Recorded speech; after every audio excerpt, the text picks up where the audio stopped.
All right, let's play a multiplayer game, and we're going to play with 3 players, which means we're going to play to 15 points. And first order of business, we're going to give the game a good shuffle.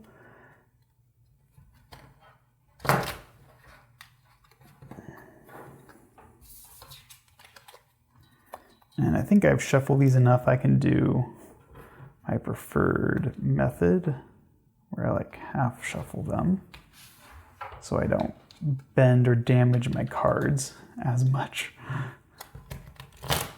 Oh yeah, this is much easier now than the earlier times I practiced this. All right.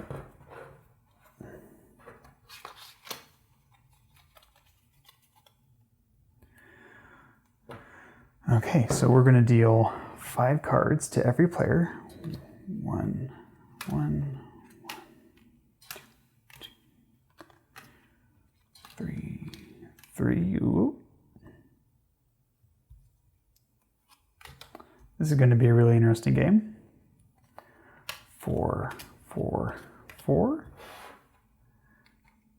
5, 5, 5. Okay.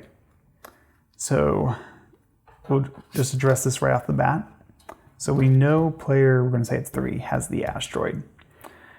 And there's a reason why I made the card obvious. Okay. And hopefully as we play, you're going to see why that was. Okay. We're going to go for player number 1. And when you're playing, it'd always be the youngest player who goes first. And okay. Got a decent hand.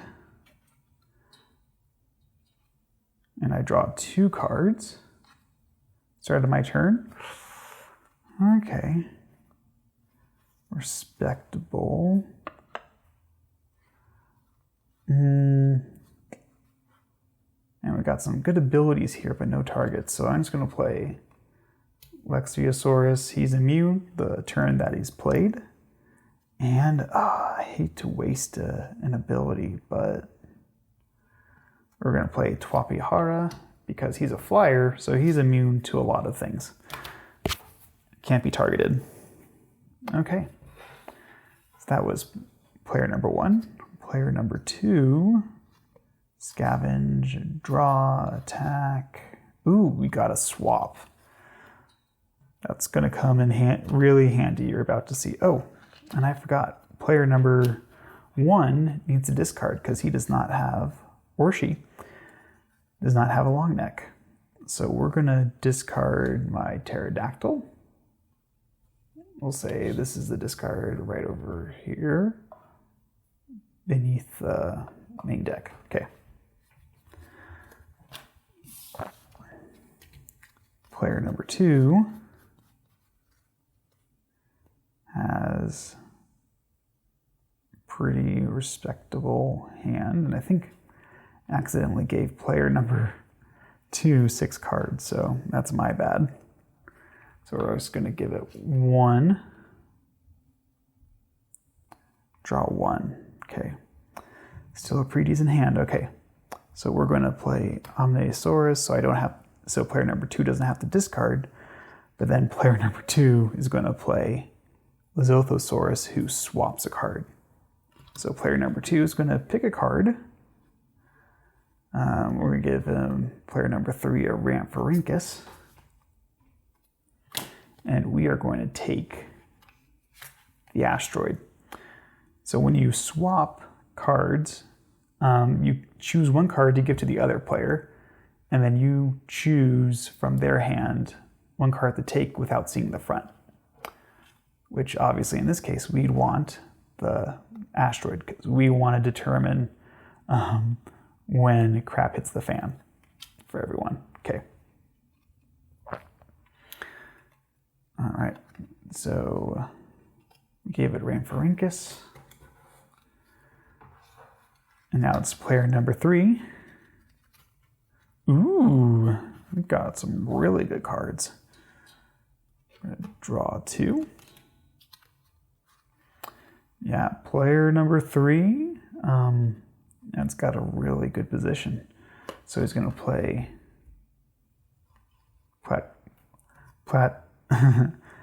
Platyosaurus, so he doesn't have to discard. And then he's going to play Fungiosaurus, so because this card's immune and worth a ton of points. So just like that, player number 3 is pulling out ahead. And you would discard, but player number 3 doesn't because he has a long neck, or she. Okay. Back to player number 1. Player number 1 really wants a long neck. There we go. And we did get one that plays in the sea, swims in the sea. Okay, so player number 1 no longer has to discard. And now that fun things have happened, player number 1 is going to play Atibodentatus. And when you play this card, you get to swap it with any other card on the out in play, so long as it's of the same environment. So on land or sea. So a flyer, like you wouldn't do this because it's the same player, but I couldn't target the flying animal Wapihara. Ooh, my bad. Okay. There we go. So I'm going to swap with Fungiosaurus, so I get a high value card. And just like that, I am at, or I'm sorry, player number 1 is at, so is at 9 points out of the 15 required. So pretty good progress. All right. Now player number 2. Player number 2 does not have an enviable position, though he does have the asteroid, or she. So that's fun times for them. Okay. We're going to play 2 carnivores, Torvosaurus and Allosaurus, and we're just going to eat a card from everyone. We'll eat the Platyosaurus and the Lexviosaurus.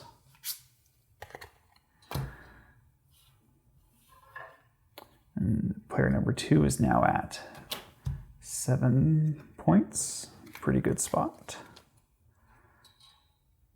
And now it's player number 3's turn. Dang.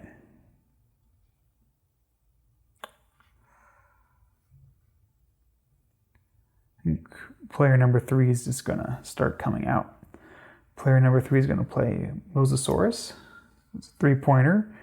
Eats a sea creature, sea animal. So we're going to, they will target Plesiosaurus. Move them. And then we're going to save T-Rex because he's pretty cool. And player number 2 is probably going to play the asteroid. So if we can avoid him getting nuked, that would be cool. Then we're going to play Elasmosaurus, who is a long neck, so we don't have to discard. Man, I think this is the first time I've seen like all sea creatures on one. Okay, back to player number 3.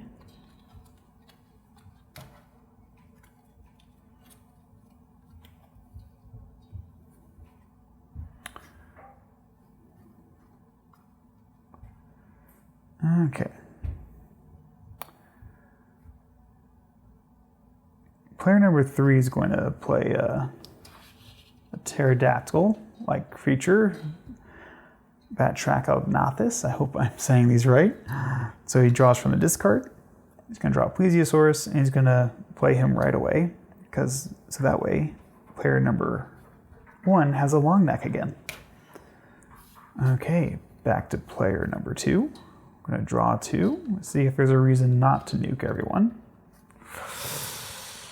And, well, so we could nuke everyone if we wanted to end the game right now.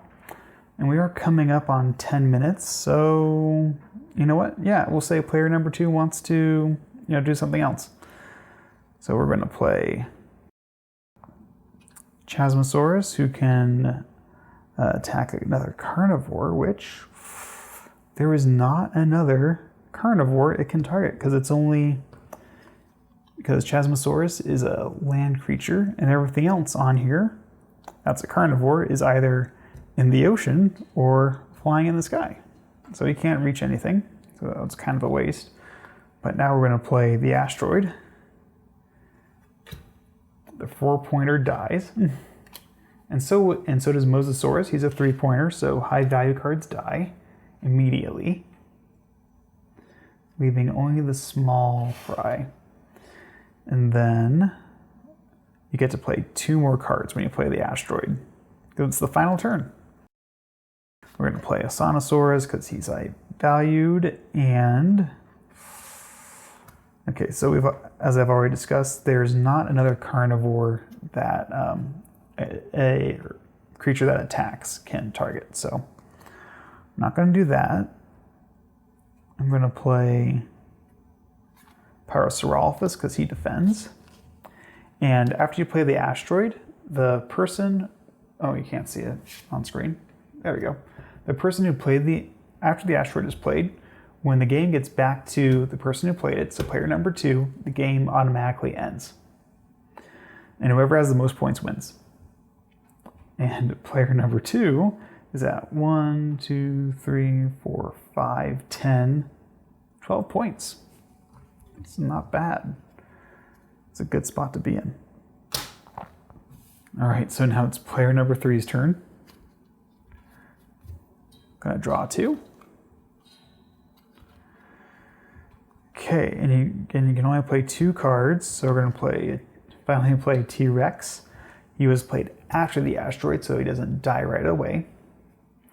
And he's going to eat Torvosaurus. He's going to show him who is the boss. And obviously it's T-Rex. All right, and then we can play 1 more card. And let's choose a Stegosaurus because he is immune to attacks on the turn he's played, which is really good when there's only 1 turn left. And just like that, player number 3 just got 4, 7, 9. 9 points compared to, let's see, 2, 4, 6, 8, 10. So player number 3 at this rate is losing to player number 2, but cool points. You got a T-Rex. Nothing at the least. And now back to player number 1, who will likely get to decide who wins. I think this is going to be a really good turn. So we're going to draw 2. Woo! Man, this is going to be crazy. All right, so we're going to play Lystrosaurus, who's worth a ton of points and can play another card. So we're going to play 3 cards total this turn. First, we're going to play Triceratops. He is the only card with the attack ability that has enough points to target T-Rex. So he's going to gore the T-Rex. So sorry, player number 2. And then we are going to, Pachycephalosaurus. He's going to headbutt player number 2's Allosaurus. And just like that, we're back to player number 2. So the game ends, and we're going to count the points. So 2, 4, 8, 10, 13. So it was definitely player number 1. And then just to see, where everyone else landed at. Player number 3 ended at 6 points, and then player number 2 ended at 8. So, first, second, hey, it's the order. That's interesting. So there you go. That is just an example of what can happen when you're playing Dino Survival with a group of friends. As you can see, I think it's a ton of fun, and I hope you have fun too.